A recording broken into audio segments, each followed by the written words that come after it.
Hi, I'm so excited for this conversation today. me too.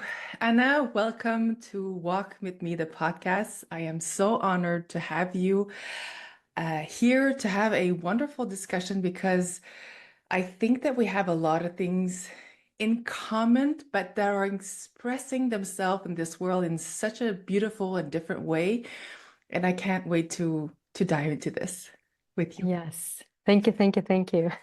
Thank you for having me. I'm just in anticipation of what's to come. I even put my like Divine Mother candle. So I'm like, okay, that's probably gonna be a lot of divine feminine energy coming forward. So I'm so curious to see what will unfold in this conversation today. Thank you. Thank you. So, Anna, we've actually, first of all, it's so fun because usually my podcast guests are in North America. So, you're the first European guest on the podcast, which is very exciting. And I just wanted to, because we met in a container that we're together as entrepreneurs. And very quickly, we kind of like saw each other, and our conversation slipped into a private conversation and into a DM. And then I realized that you were also an expat, and that I want to say that you're a neighbor, but you're not really. But it's just for Canadians, like Canada is so big that when we're in Europe, everything is close. I remember having people from France coming to Quebec and they wanted to like do the entire province of Quebec, and you realize that you can fit 5 times the country of France in Quebec. So our concept of proximity or distance is very different. So you are an expat too, technically. You come from So originally. I'm originally actually came from Ukraine, so it has been a long time ago. Yeah, and like my country of origin and my family of origin has been a trauma for me for the very, very long time until actually the war started, like in 2022, because I think a lot of things that, like has been hidden, like it comes to the surface. So there is a lot of more people realizing, like how it is actually to kind of like live in these societies, like where is depression like a norm.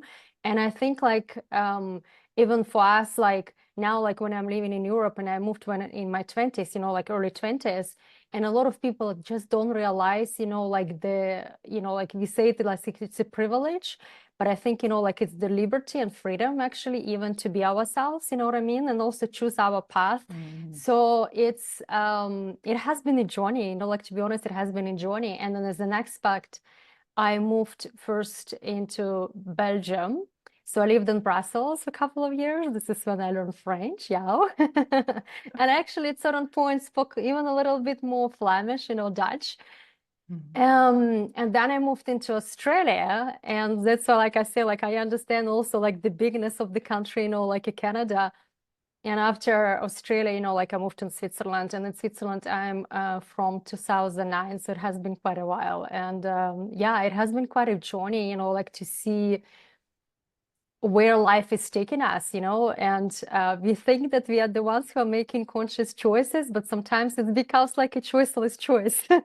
So, yeah, thank you so much for bringing this in. I love this because there's a pull to where we're called, and there is a choice to walk the path or not, right? Like for me, I think that there is a choice, like a conscious choice that we have to make to walk this path. And when we actually don't walk this path because for XYZ reasons, we don't have the courage yet, we don't have like it creates, and I think that you feel this and you feel in the women that are with you, it creates a lot of disconnection and tension within that builds up until we decide to choose the path, which is kind of interesting because I think that it's not a destiny per se, but it is kind of a destiny because we were born with our own codes and we were born in a way that there's a path for us. And when we walk that path in alignment, there's so much more freedom and there's so much more joy and happiness that we can find. And we kind of resist that a lot in our lives, in our society specifically, because, because we have fears, because there's a whole bunch of projections, because. So to be with women that have been calling and called to walk their path like you was just such a blessing to start with. So you specifically, like, this is where I wanted to start with you, because I speak to people like navigating life challenges, courage, change, emotional intelligence, equanimity, serenity, like all these concepts. And, emotional intelligence is basically like the ability that we can develop, right? To understand, to use, to navigate our own emotion with sympathy, with empathy, with like, and navigating it with other people. Like there's a component of relationship with this. You speak a lot to empaths or empathic beings. And I would love for you to talk about this, because I think that as empath, I'm an empath as well. I think that empaths have an added complexity because, developing emotional intelligence is a journey of a lifetime, obviously. And when we are empaths, there's an added complexity that I have observed in myself and of other women. That is, we need to understand the layer of what we're picking up that is not ours versus what is ours, if that makes sense. I know that it actually took me a long time to figure out that the emotions that I was picking up on were not my emotions. They were actually just the emotions of other people that were kind of embracing without even knowing it. Yeah, absolutely. So first of all, I would say that I would not just see like the emotions of feelings separately, because for me, this is just only one part of ourselves. And it seems to me like, like when we try like compartmentalize and like put into these certain boxes and say, okay, this is the feeling of this is the feeling of that. And oh my God, I mean, like I had a lot of feelings because for a very long time, I thought that my, how to say, like original mission of this planet was to clear a lot of people's shit. Sorry for the language, but it was exactly like it is. And I mean, it confused me. It confused me. It brought so much confusion. And, like it did a lot of damage to my physical body because I was transmuting a lot of emotions, like for a lot of people, a lot of energetic stuff, a lot of distortions. Finally, until the moment I realized and I started to claim my sovereignty. And I think that when I want to start this conversation with about empath, because we are putting this etiquette, like this label for the people and say, okay, I'm a sensitive being, I'm a sensitive soul. And if we're actually being really honest, unless everyone just doesn't want to experience their feelings and, like they just want to go numb, we all have these capacities to know, receive, and perceive. What we do with those capacity of know, receiving, and perceiving, that's a different question. And I think that's where we got this a little bit distant, because we are kind of feeling the feelings, we are feeling the emotions, but it's like the self-awareness piece is not almost present. So it's like having the distinction between what do I know, receive, and perceive, and knowing comes like from our physical body. But to have this discernment, it's like a skill that we need to cultivate and learn. And I think, like because I don't think like all of our parents have been very, how to say, like emotionally mature people. So this is not something that in our society is actually taught. So then, like when we come to the transformational world, and this is from where I started, like when I taught yoga and meditations, because everybody was coming for me is like, okay, I just want to feel this peace. Like I have like so many thoughts in my head, but basically what they're saying, it's like I have all of these emotions. I don't know what to do with them. It's like I don't know how to deal with them. And that's actually why my first kind of like transformational programs for women, there was like emotional programs for women because they were coming to me as like, I don't know how to feel grief. I don't know how to feel sadness. I don't know how to feel this or that. And when we come to this place where I put this emotion, into the category negative emotion or into the category positive emotion. Is like we want to feel, like just repeat the pleasure. It's like the mind, we want to repeat pleasure and avoid the pain. So when you speak about the change, and when we speak about, like the wholeness of all of our being, feeling emotion, it's only the part of the journey, and then another part is also creating and cultivating this, you want to say emotional intelligence, but I would take it even further. I think the self-awareness, like what is this emotion is bringing, because every emotion is the gift. Behind every emotion, there is always like a part of ourselves that either hasn't been listened to or heard enough or acknowledged. So if we know that each emotion brings a reclamation of some sort of ourselves, some sort of our power, we could see this emotion in very different ways. So over a sudden, that grief becomes no longer something that we are avoiding. Over a sudden, like the anger, like everybody's speaking about anger, is like, this is not a good feeling. Actually, the anger is reclamation where you gave your power away, either in your beliefs, in your, like in your environment or anything like that. So for me, it's like, I don't experience anger often. And I remember like, like, especially like when you're getting tired by the end of the day and my kids were like really on the limit, I was like, okay, so you don't want to see the mama dragon here, because I knew that my version of like of expressing anger is like, okay, I need to find this part within myself that feels like, what is it like where she's losing her power, so I can call her back. So for me, like when we speak about sensitive beings, we're all sensitive beings, and it seems to me it's like like it's a time for us actually to embrace it instead of like getting away from it, and actually realizing that whatever we're experiencing, it's like a feedback for us to know how much we are aligned or we're not aligned, like where we can come back to wholeness.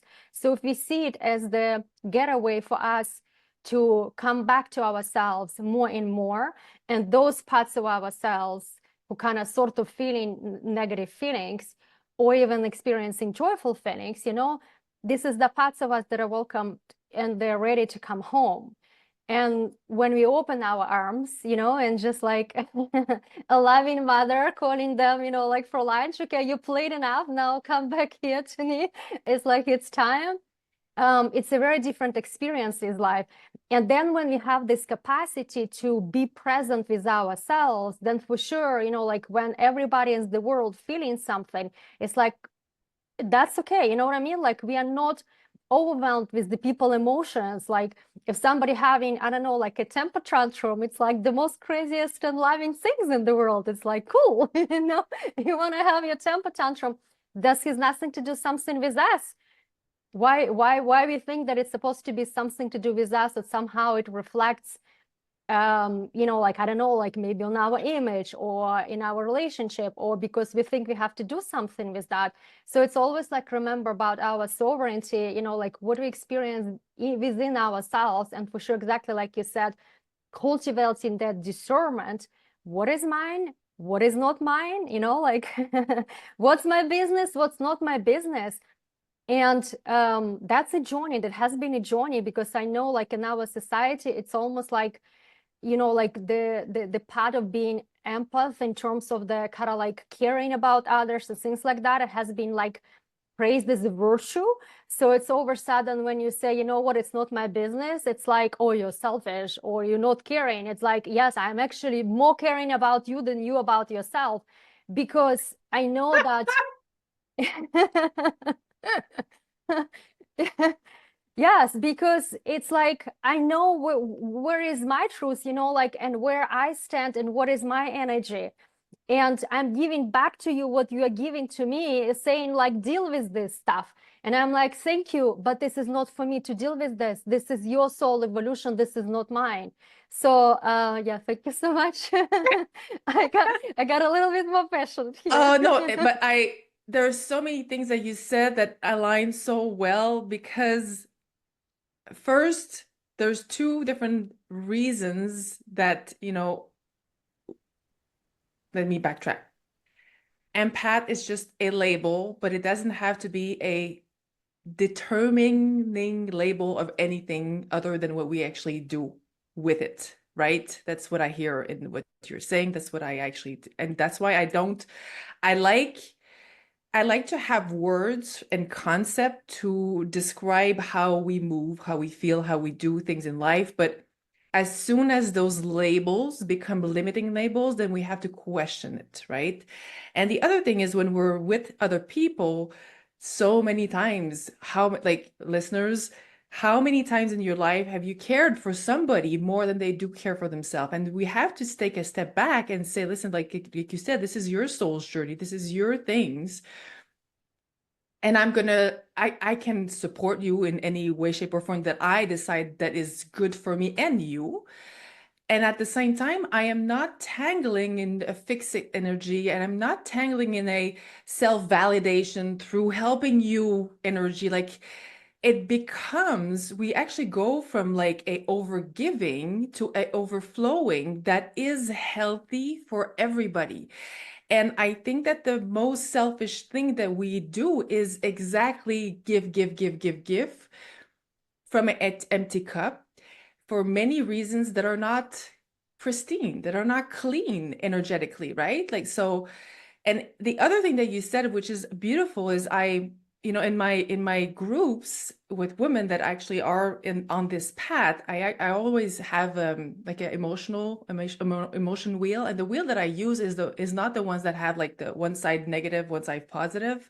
I just don't like that one because emotions are just emotions. They're energy emotions, and they are messenger from what we actually are aligning or not aligning, you know? And when we're looking at that wheel and we're starting to like the basic emotion, and then we're going down the path of like, oh, okay, well, then we can actually start to listen better to what the body is saying, to what our feelings are saying, to whatever is going on, so we can find a path forward that is constructed for everybody. And I just love like how passionate you talk about this, because this is so paramount, and this is not a conversation that we have ever been invited into unless we actually like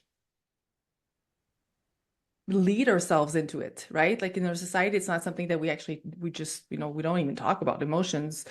And we just repress the ones that are the greatest messenger, which is like anger, because we label it as a bad emotion, and it's not. So, first of all, there is one thing that I'm also very passionate about is definitely I feel so much like people disempower themselves, like when they put themselves into certain boxes, like either that's especially about, like the sensitive empath or sensitive soul. There is also part, like when people put themselves, like into, my human design is this, or my gene keys is that, or I don't know, like my astrology is this, and whatever it is. And what was really interesting, because I'm preparing actually for the class tomorrow that I'm going to teach, moving from the archetype of the sensitive empath to the sovereign sage. And one of the things that came forward for me is I'm usually go to the dictionary and I do a lot of the kind of etymology research, because I'm very I feel a lot of the resonance of the words, if it makes sense. Mm-hmm. So, and I work a lot with the synonyms and also antonyms and see, like what are the energies that are coming forward. And what was really interesting for me is that when you looked at the word sensitive, and then usually say, okay, if I don't want to be that, what is the opposite of that? And the opposite of that in the dictionary was like, like not very nice words, like not sensitive, selfish being, basically. So I mean, like for sure, like if you put into the perspective, like if I don't want to be sensitive, what is the opposite of that? It's like, oh, I don't want to be that. And I actually say, like, question everything, like to be honest. And I think a lot of us actually not even questioning, like these labels or these boxes. And I'm not going to go like into the conspiracy theories and on like many of that, because I don't think what's the point. What's the point is that a lot we have taken in our lives is granted and we never question it. And actually, if we start to question it, it's like, what's wrong with being sensitive? Like what I mean? Um, And there is certain qualities and capacities that come with this, that if we can claim it as the essence, as essential part, so now like I'm seeing basically that we don't even need to fix, quote unquote, the sensitive part of ourselves, but let's just move it up the scale to a different archetype. And now like when we are speaking to the different archetype is like sovereign sage, or all of a sudden it becomes, ooh, that feels good in my body, like being sensitive empath. So you can see it kind of like, I don't know, like maybe a baby, a baby version, like on this scale, like an over sudden because like, oh, this is the journey into a different archetype that we can evolve to, like, and it becomes completely new, different story. So then it becomes empowered because you see it actually as the gift versus like, like a curse or something that you have to deal with on a daily basis, or you have like to run from. It's like, okay, so let me own it. Let me, like reclaim it fully and let me embrace it and let me embody it. And it's like over sudden, it's like getting excited. It's like, oh my God, there is a different quality to this. I would not want to say like immature because I don't think it's the right word. It's more like, yeah, I can say like the ones that are just growing, like this places and spaces within us just need to evolve to different level. So yeah, I would love to speak up to that. And I would love also to add about Felix and that skill that you have. So I remember where, like I was doing a lot of this transformational program, and I had also a couple of one-on-one clients who have been like a lot in the depression. So there is a moment where, like if they go into kind of apathy like if you look at the emotional scale, like a frequency scale, energetic frequency scale, I remember that if I could get them to the anger, they are on another side. So there is, like there is this, how do I say that? There is this like almost invitation, exactly like you say, like there is, if you know that each emotion is just biofeedback, it's like, okay, so if I can get them to the anger and the experience anger, I know they're on the other side of that. That was this. So thank you. I'm getting goosebumps here because there's two. So we're talking about the Abraham Hicks scale, right? And there's two places that I have noticed, and you tell me, Hannah, if you've noticed this as well. There's two places where people get stuck. The anger, especially for women, because we're good girls. And we don't think that we should be, feeling those feelings, and we suppress instead of embracing that. And when we catalyze, that's really the word, catalyze the anger and moving in a way that is actually constructive, then they are on the other side. The other place that people get stuck is in the boredom. And that speaks to our fear of having the emotional elasticity to hold the entire scale. So we keep ourselves in, it's not apathy, it's just like it's a way of kind of controlling. If I don't ask too much, then I won't have to deal with too much. Have you noticed this? This is what I've noticed. This is the two places where I have noticed the most the being stuck on that And you scale. know why? Because this is probably the places where we will have to make a choices for the change. Yes. Yes. Because I mean, like if all of good is always like comfortable, it's like, I'm good. I can roll like this like forever and ever. And like the change is scary. I mean, honestly, and especially like if you had like emotional baggage and past that it's attached to the like to the choices that we made in our life that wasn't maybe very loving or nourishing or nurturing or turned out like the good way. So for sure, like the more we are moving and the more there is this invitation to step into the deeper change, like the step that is not just like a little step. So there is more fear that is attached to that, like for sure to different parts of ourselves, like the ones that wants to control the situation, the ones who wants to know everything in advance, and like the ones who wants to pre-plan, plan A, plan B, plan C, and this doesn't happen. All the way Let's to do the Z. X, Y, Z. Yes. And like I think it's like a kind of like an adult thing. I would say that because the more we're getting older, I think it's more difficult to us, to be honest, to make kind of like big life decisions and life choices. And what we don't realize that sometimes those big life choices, life decisions, they actually come from the one small little self-loving step at a time.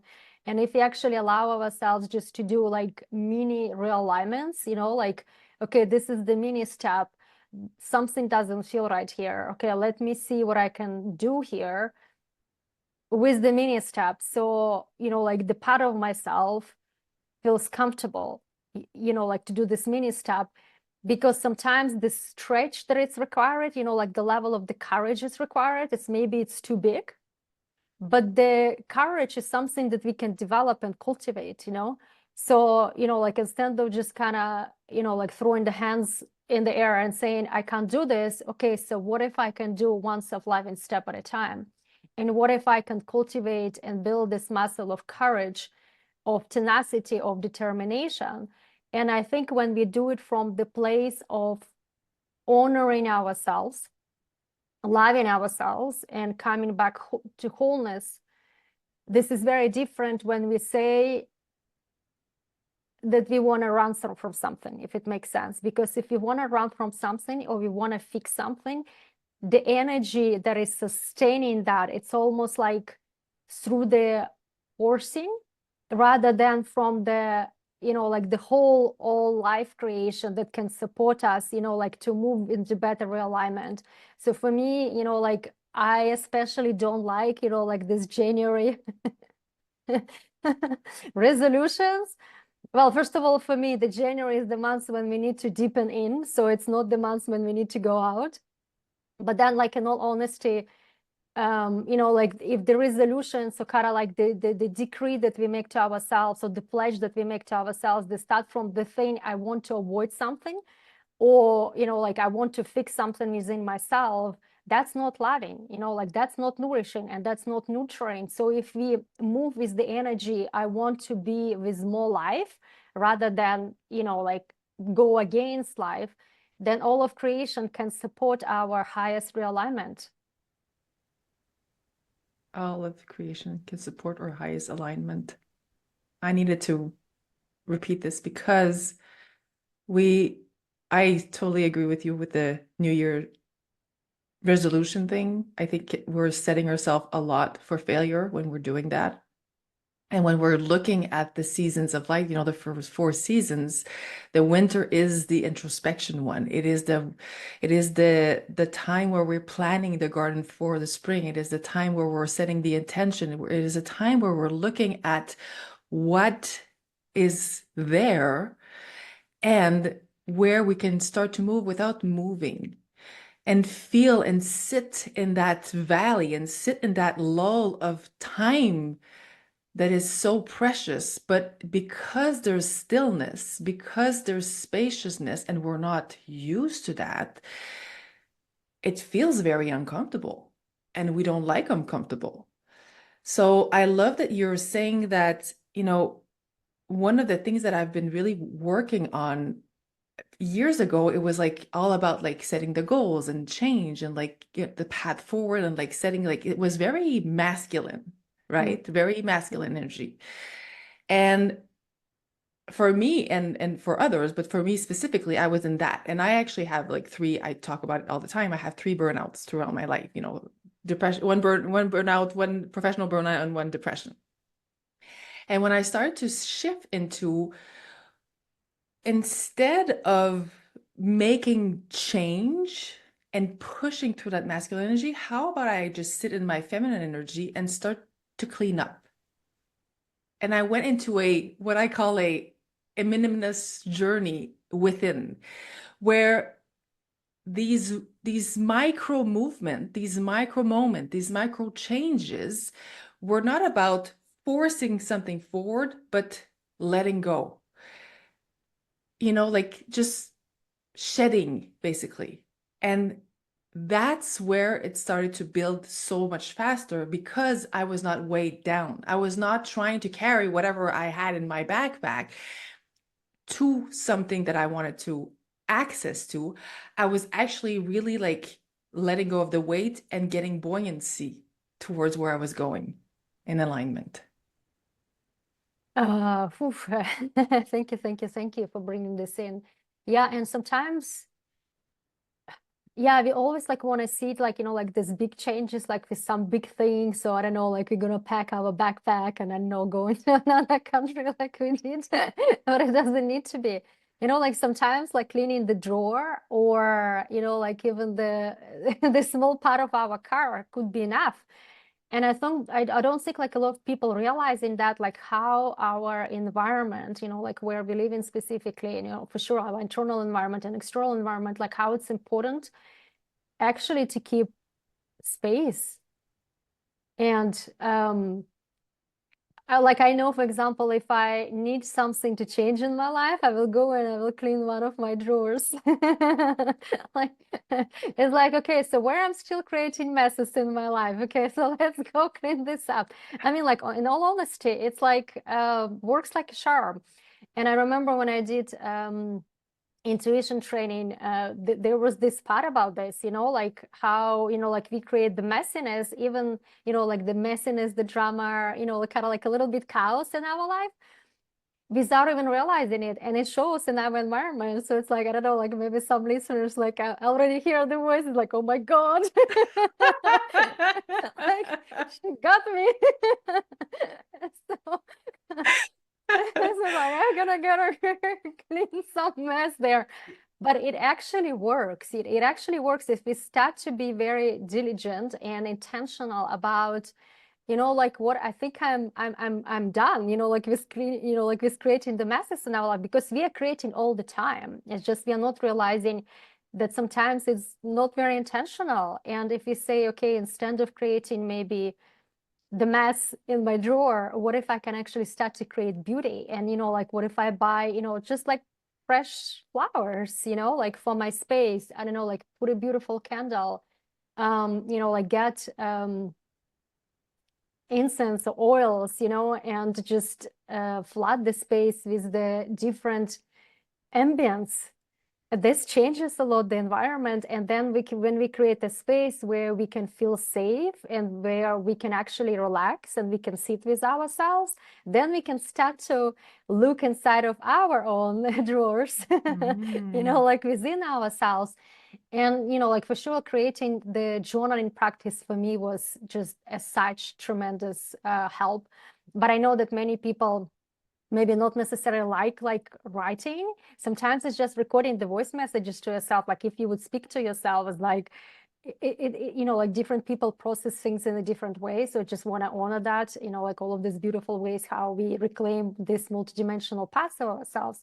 So especially a lot of my work is about protecting the innocence and reclaiming, owning, embodying, like these gifts of the inner children, like as the curiosity and adventurous type and the courage. Courage comes from the adventurous 2-year-old child. So, Mm-hmm. so if we remember that these are kind of like our inner guides and our inner masters, and all of those qualities, they are their qualities that they can teach us how to use it. So now it's like over sudden, it's like, oh my God, there is so many different parts within myself that I can play with, that I can, like invite into my life. And then like speak about boredom. It's like it's not boring anymore because you inviting this creative genius creativity, just creating for the joy of creation, not like like having the perfectionism or having some end result goal in the end, and just enjoying life. Like it starts from these simple pleasures. Just um, feeling into what is inviting us to be like a little bit more maybe playful again. And I mean, like I know like so many people just playfulness, it's like I don't even know what it is, like I don't even know what it is. And sometimes like we are looking for this outlets, like in our hobbies, doing the painting or anything like that. But it doesn't need to be. I think that if we can invite the playfulness, like when we are cooking, like what if instead of this spice, I can actually do this spice, and like see maybe life can be different adventure, like it's now like I'm moving into different place, And it's a whole new adventure for me. And I'm inviting this part of my wondrous child. Is like, okay, let's see what will be, instead of focusing of, like, I don't know how it's gonna end up. So thank you. That was something that was very surprising when I actually, because I came into this through naturopathy. I'm a biologist by training, like, and when I started to guide women, that disconnection with pleasure, playfulness, and joy was the most shocking for me. Because even if my, it fluctuate, right? Like our connection to it fluctuate throughout our life. But like I had I had women come to me for stuff that they needed support to like health reasons. And when we started to dig, we actually like really started to realize that there was a total disconnection to their body, a total disconnection to those three things, those three spices of life that brings us so much more flourishing and nurturing. So I think that it's a great place to start when we don't know where to start. Like, what is joy for me? Like, how do I describe joy? What is pleasure for me? Like, do I have a self-pleasure practice? Whatever the self-pleasure practice is, like, so all of these, and playfulness, like, am I like playfulness? What does it mean? And to not, I think that a lot of the time as well, we kind of refrain from going there because it's childish, right? It's childish and like, well, no, I'm not a child anymore, but like when we start to disconnect with that part, we start to disconnect with the whole point of what it is to be human, right? What it is to connect with our divine, what it is to move into this human experience, and how do we cultivate this emotional like elasticity that I was talking about, where we can really hold all the ends of the scale, because grief can coexist with joy. There's no reason why it couldn't, right? But we tend to very much narrow everything down because we like the boxes and we like the control and we like all of that. And I loved how you were saying like the cleaning thing of the house. And I love that you said like the drawer, like a little small space where we can actually feel like we can hit that quick result that moves us forward, that brings us a little bit of joy, a little bit of like that hormonal dopamine hit, and then we can actually like move through that. And when people are coming, I always do the parallel between when we start this journey of cleaning up within. It's like, have you ever taking the trashes out in your house or not? Have you been maintaining? How far along are you on that awareness of your external world? So we can draw like logical parallels into what we feel inside. And that's why the cleaning up the drawer example is such a powerful example, because people get it. We get it. Like, so thank you for that. That's actually very helpful.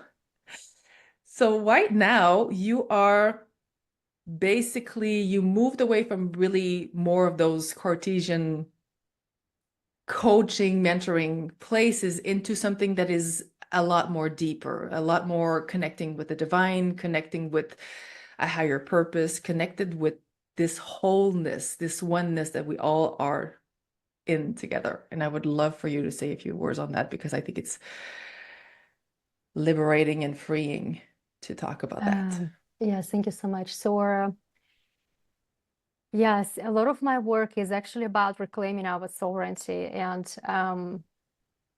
when we reclaim our sovereignty, then we are able to make our choices and decisions and,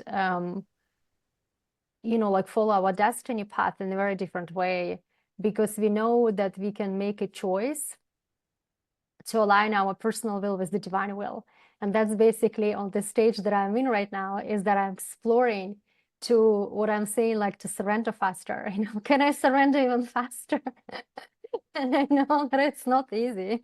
And I remember this book that I read, like Another It's All. And, like the guy was just, I don't know, like following his path. And I'm like, I don't know, like why it doesn't work for me this way. And it seems to me, and like I believe that many people just, like trying to follow their flow, whatever, like they think their flow is. And sometimes it doesn't end up, like where we want to be. And making it a conscious choice, like how can I connect to more parts of myself so I know that all parts of me on board. And I think that's what's very important, because sometimes it's like we are making these big like life choices, but not all of the parts of us on board. And then it's almost like we are either like forgetting them behind, or they're kind of like trying to tag along. And then, like then we have like all of these self-sabotage behaviors or just procrastination or anything like that. It's just kind of like reflecting that. So for me, for example, like for me, like I'm trying to have the play dates with my inner children, because I know that if the needs of my inner children not hurt, they're gonna sabotage, like all of my spiritual assignments, because it's like, well, do you think that my needs and my desires is like less important, less valuable, like that your spiritual assignments, like for the whole world, it's like, hello, I'm inside your body here. It's like, excuse me. So so like I set up the time. I'm not always following it, but I set up the time like every Wednesday afternoon. For me, it's my play date with my inner child. And like I usually try to listen, I kind of like do a lot of the journaling or just sitting, and we going out, and it's like, okay, so let's go this way today on the left. I'm just doing like silly things. And knowing that all of the parts of us on board, and we are not like leaving them behind, it's very important. It's very important. And then like when all of us is here, like, and I'm pointing on the heart, like when all of the parts of me is here, then I can move forward, then we can move forward. And we move forward, I mean, like there are lots of parts of ourselves that people don't realize, like it's becoming multidimensional. We are all multidimensional being, and like sometimes we just see like, okay, Anna is this, Anna is that. No, like Anna is not just this, like there is so many parts within myself. There is a 2-year-old and 5-year-old, and like teenage me, and all of them have their voices. And what is important is to bring all of those voices into harmony, so we know that, okay, what is our biggest motivation, what is our biggest motivation and desire. So all of the parts of myself, like at this particular moment in this cycle of my life, our biggest motivation and desire is just to be in communion with God. That's it. That's what I want to experience. And if I know that, if I can even I talk about blind faith, if I can close my eyes and I know if God takes my hand, so my version of God at this particular moment that I'm experiencing is divine mother. So if she can hold my hand and she can walk me to the vision she has for me, I can trust that, and I can even walk blind. I don't need to know. But you need to develop that level of trust. And then my choice is not doing it alone. It's like, I can do it alone. I think I've tried enough to do it alone. Some things work, some didn't. And there is a part of me who is like, you know what, I want a real deal right now. I don't want any substitutes. I don't want any intermediaries. I just want to have like this deeper connection to all of the parts of myself, like to my higher self, to my divinity, and also be in this deeper communion with the Divine Mother. So I can trust that her vision for me is bigger than I ever could imagine. And it shows in my life right now, because, like now, so basically I'm going to be between two spaces, between, like French part of Switzerland, which is my old place to be, and the new part, which is in the German part of Switzerland near Zurich.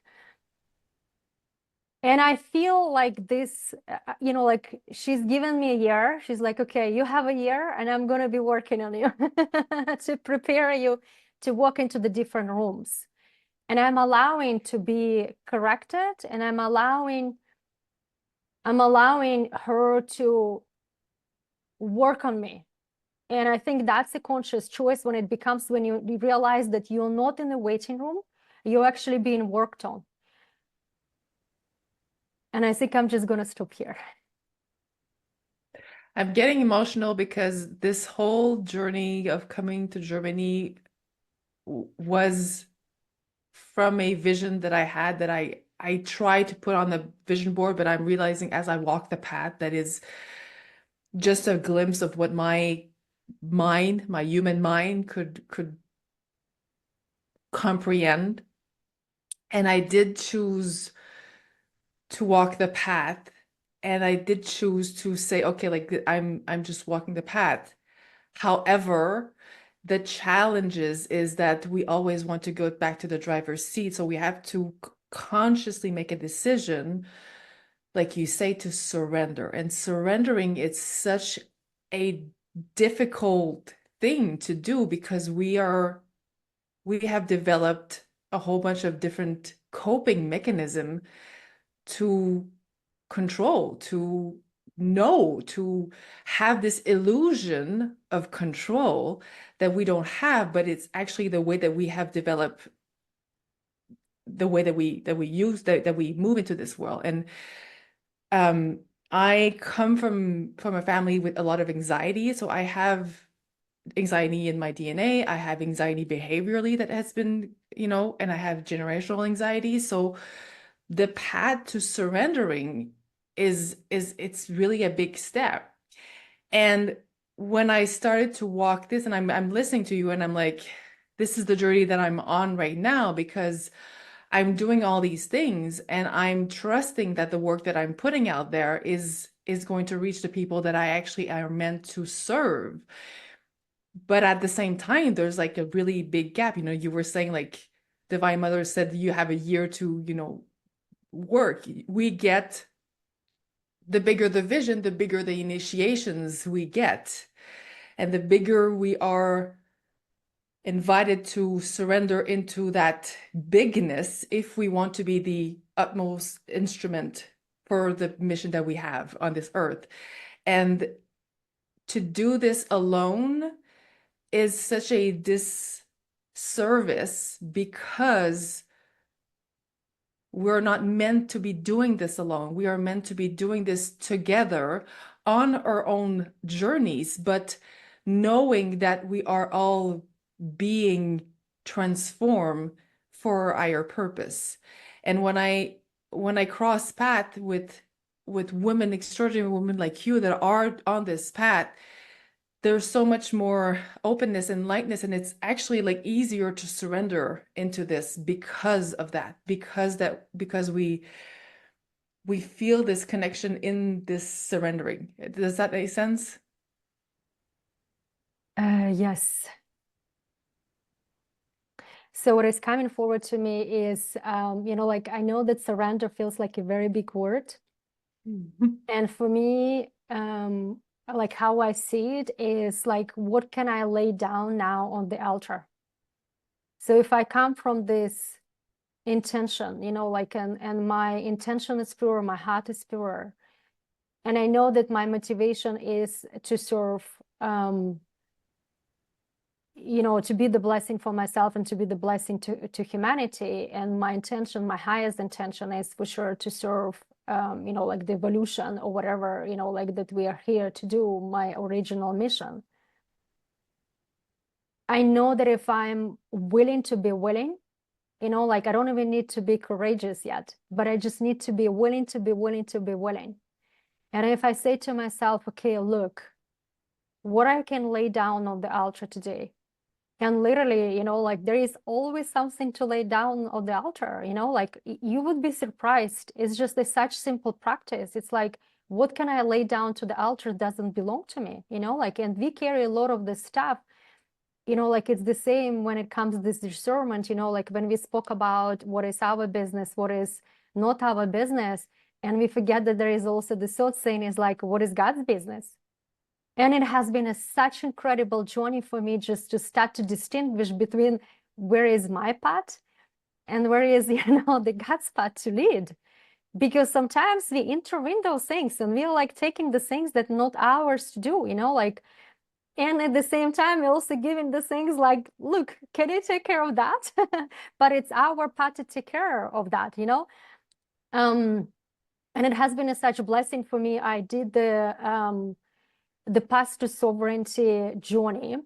It was a life experience that like we just finished it in September. What it was interesting about that specific journey is that we actually created a Facebook group, and it seems to me like it's only the first time when I saw the people's feedback almost like in real time, but much like bigger scale. And I could see like the divine consciousness just doing its work. And I was sitting there as like, like, what am I actually doing here? Because it feels like I'm not doing anything, you know what I mean? Because if you really step back and allow like the energy to come forward, yes, I said yes to this class. Yes, for sure. I prepared the container, like I prepared, like whatever needed to come through my, like through my voice that I needed to voice out. And if we know, like this particular thing is that what is my business? What is God's business? Just like everything becomes so much easier, because we see like, okay, so there are certain rooms that the doors needs to be opened, but it's for me like to prepare the skill, so now like I'm preparing the skill of my voice. I'm actually doing like trainings, like vocal trainings, and which I actually love, like, I mean, like real vocal trainings, with the diaphragm and open the lungs, because I feel this is what I need to do. So, and if we say I'm up to this, it's like we just need to be willing, and then the next step is going to be given to us. Because I know also a lot of people that say I'm not up to this, and then whatever assignment that needed to come to them is going to go to someone else. And then they feel betrayed because like all of a sudden someone else is doing that. And I think it's really important to remember is that you don't need to do these big steps, just one thing. And, like you mentioned, is like, okay, I have the whole year, but it doesn't mean that on this whole year, I'm just going to lie down on the laurels and enjoy my time. No. So it's like, it's kind of a background process. It's kind of a background process. Like you're doing what you need to do, but like you're surrendering that end part to whatever needs to flow through you, and what are the, like you said, the assignment that you're getting. You're like, and I love that you say that it doesn't even take courage at that point. It's just the will to be willing. I just need to be willing to do this and to surrender and to play with that.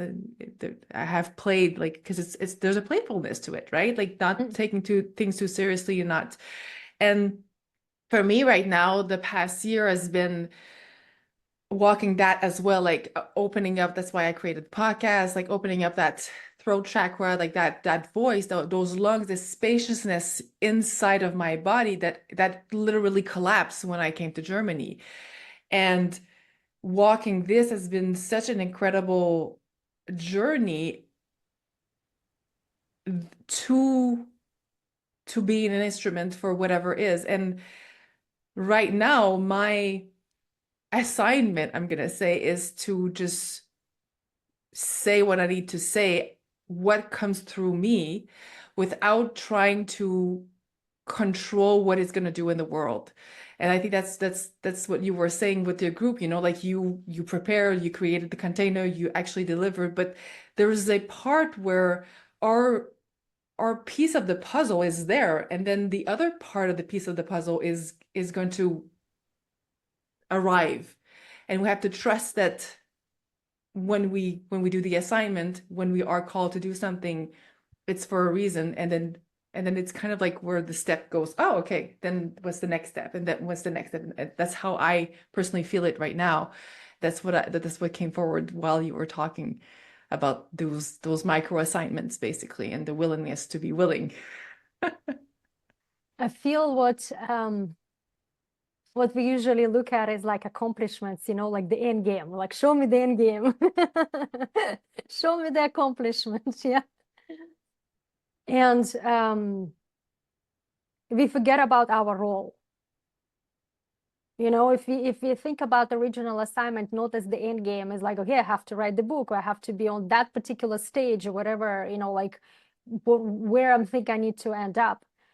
We forget that our role is, like either, for me, for example, it's to be the transmitter of the original templates. So I can do it like even sitting in the public transport, which I rarely go, but I can, you know what I mean? So, and if you remember that this skill that we already have as the resource can be cultivated in any spaces, over sudden it becomes interesting, isn't it?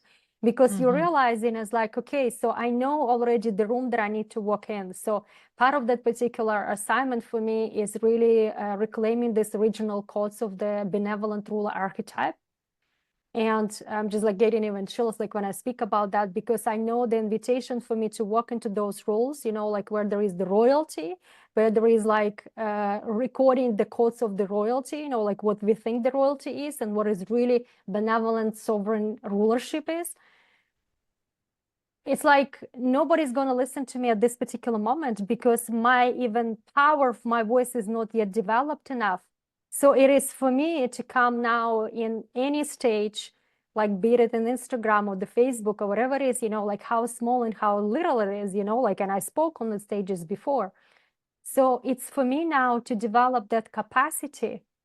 So I can be, not because I need to be perfect, but because I can be more in tune and communion with what needs to come from me. So I can trust, exactly like you say, the whole point is trusting, is developing that muscle of faith. You know, that whatever that is going to come through my mouth is going to be clean, it's going to be pure. There is no motivation, hidden agenda behind this. It's not about, you know, like I need to show up in a perfect way, or I need to get, I don't know, like another client or whatever ovation, because it's no longer about that.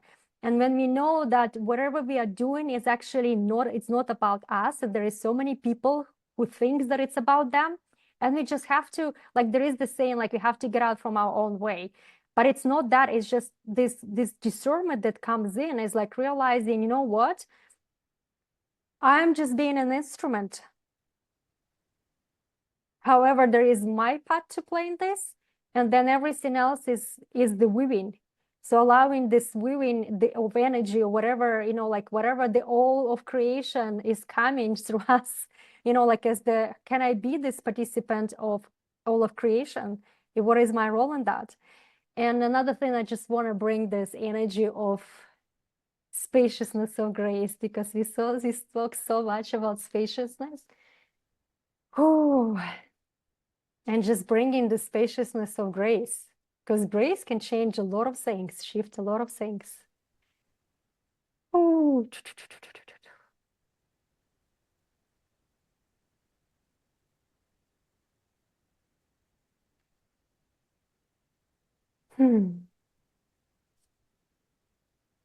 It's beautiful. Anna, thank you so much for joining me for this wonderful conversation. I'm sending you so much love, so much gratitude for showing up and playing your instrument and making it better and better and better, not to be the perfect, but just because the more we play that instrument, the more we are in line with what we came to do here. So thank you so much for this conversation. Thank you so much for you for being this well. I'm sending you so much love. thank you, thank you, thank you for having me here. That's just been a such pleasure and a such a joy to share all of the parts of myself today. And just deep honor to you and all of your listeners. And so it is. Thank you.